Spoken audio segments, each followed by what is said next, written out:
வணக்கம். இந்த நாளில் சின்ன சின்ன வெளிச்சங்களில் இன்னொரு புதிய தகவலை தெரிந்து கொள்வோம். யோகா என்கிற படிப்பை குறித்து இப்பொழுது நாம் அடிக்கடி கேள்விப்படுகிறோம் இல்லையா? யோகா கற்றுக்கணும், யோகா கற்றுக்கிறது நல்லது, மாணவர்கள் கூட யோகா கற்றுக்கணும்னு கல்வித்துறையெல்லாம் சொல்லுது. இந்த யோகாவினுடைய பயன்பாடுகளை குறித்து நிறைய பேர் பேசுகிறாங்க. சரி, இதெல்லாம் ஒரு பக்கம் இருக்கட்டும்.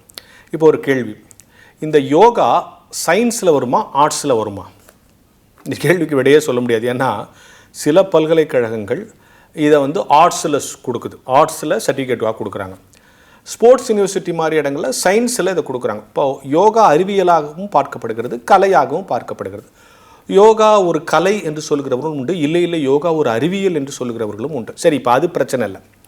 இந்த யோகா எதை பற்றி சொல்லித்தருது அப்படின்னு இந்த யோகா கற்றுக்கிறவங்கள இல்லை யோகா கற்றுக் கொடுக்குறவங்களை கேட்கும்போது எல்லாரும் சொல்கிற ஆன்சர்னு பொதுவாக சொல்கிற விஷயம் என்னென்னா, உடம்பு, மனசு, உயிர், இந்த மூன்றை பற்றி அறிகிற, படிக்கிற, தெரிந்து கொள்ளுகிற, பயிற்சிவிக்கிற ஒரு கலை அறிவியல் தான் யோகா.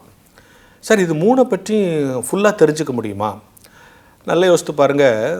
நமக்கு உயிர் இருக்குது இல்லையா? இந்த உயிரினுடைய விசிபிள் சைன் தான் இந்த பாடி, இன்விசிபிள் சைன் தான் மனம் இல்லையா?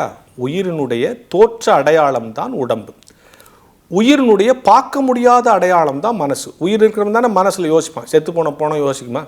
உயிர் இருக்கவன் தான் யோசிப்பான், மனம் இருக்கும் அவனுக்குள்ள. அப்போது உடம்பு, மனம், இந்த ரெண்டும் உயிரினுடைய ரெண்டு வடிவங்கள். நமக்கு உயிர் இருக்குன்னா உடம்பு இருக்கணும், மனசு இருக்கணும். மனசு இல்லாமல் ஒரு மனுஷனால் வாழ முடியாது. சரியா?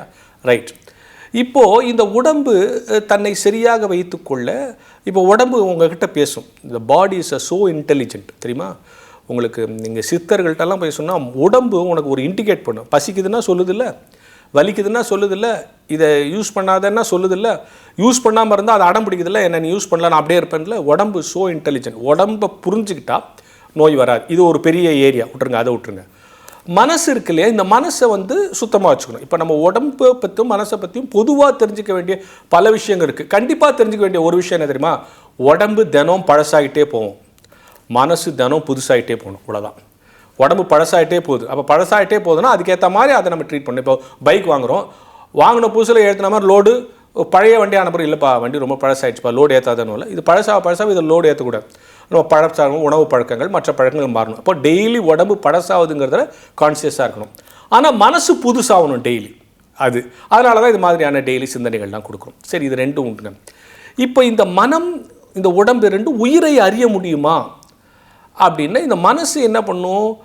உயிரை அறியத்துக்கு ட்ரை பண்ணும், முடியாது இல்லையா? உடம்பும் ட்ரை பண்ணும். உடம்புக்குள்ளே உயிர் இருக்குது, அது செயல்படுதான் தெரியும். உயிரை அறிய முடியுமான்னா, உயிர் என்ன செய்யும்னா, நாம் யார், நம்மளை படைத்த கடவுள் யாருன்னு கடவுளை தேட ஆரம்பிக்குமா. எல்லா உயிர்களும் தன்னை படைத்தவன் யான் என்கிற கேள்வியோடே இருக்குமா.